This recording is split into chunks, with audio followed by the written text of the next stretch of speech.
سلام و احترام خدمت همه داداشا و مشتیا و عاشقا و سیرخدای جاده.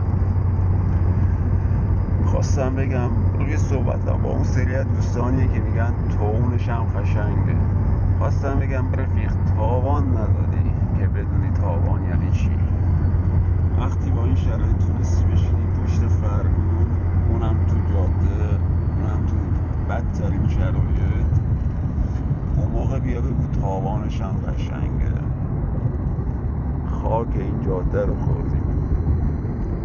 تاوانش برا مامون، فیلم و استوریش برا شمامون که گوش خونه نشستیم. حالا من میگم تاوانش هم قشنگه، ولی واقعا قشنگ نیست.